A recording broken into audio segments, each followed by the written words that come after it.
Okay, in this video what we're going to do is take our two-gun Samurai war sling and mount it to an AR-15 in a three-point configuration, and we're going to use our two-gun Samurai non-elongating paracord loop as our attachment device.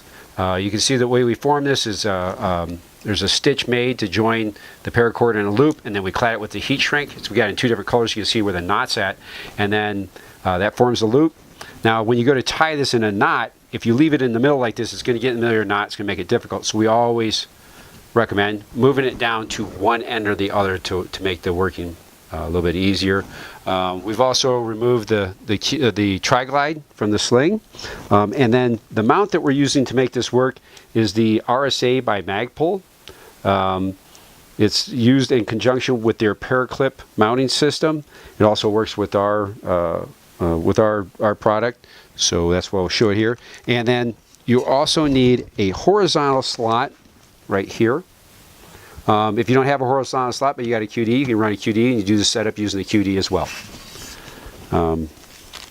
Right, so the first thing we're going to do is we're going to take our loop, run the knot to one end, and we're going to tie into the mount, the RSA right there. Now you can go from the bottom or the top, it doesn't matter. You're just going to feed a bite through that loop right there like that. You could tie this off in a girth hitch or an overhand. I'm going to show you an overhand. I think it's the easiest one to do. And again, so I've got the loop all the way around through the mount. I'm simply going to cross one bite over the top of the two strands here, and then run that through the middle. And then pull it tight, and you can see as I cinch down, and that is what we refer to as an overhand knot. All right, so we're just going to kind of squish it down together. And you see once we tie the knot, it kind of, one end wants to go towards the muzzle, and the other end wants to go towards the rear of the rifle. Okay. Now to make this work, again, we've removed our tri-glide, and now we're going to run all the slack out of the webbing. Open up the end of it.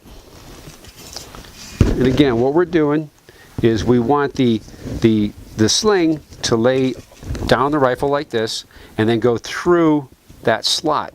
And so we don't want any twists or anything. We don't want it upside down because that gives us a twist. We want it nice and flat so we have a good feed. So again, kind of keeping everything we have here, I'm going to rotate down so you can kind of see this. We're just going to keep that pinch, run our fingers down to about there, and we're going to go right into that horizontal slot. Pull all the Velcro through. All right, we'll get the forward end out of the way. And again, we talked about this not before, about one end goes towards the muzzle, the other end goes toward the rear of the weapon. Well, the end that's around here, we're going to come through the back of the loop. Oh, I'm sorry, before we do that, we're going to affix our tri-glide back into place. And again, we're going to route that behind both pieces of the Velcro. Right there. And again, coming behind the loop that's more towards the rear of the rifle, or the stock, and then apply the hook and pile. Kind of line it up so it's nice and parallel. And because our tri-glide is oversized, makes it really easy to put all of that material through there with no muss or fuss or hassle. And again, if I pull that tight, you can see how the ribbon wants to go right along the outside of the rifle. All right, now keeping that same way that we're going to lie that nice and flat on top of the rifle. And again, if it helps, you can pull a little bit of that slack out so it's not your way. And you see now how we want it to lay flat on the rifle. We'll open up the forward attachment, the two-gun Samurai attachment system, and all we're going to do is go through the loop, reapply the pile to the hook, and the hook to the pile on the top, completing our closure for the forward system. And now we have the weapon set up in a three-point system. And again, so this would be the three-point system, and then with our variation, again with our three-point, that it can also be pulled through here and then wore as a backpack, either muzzle up or muzzle down.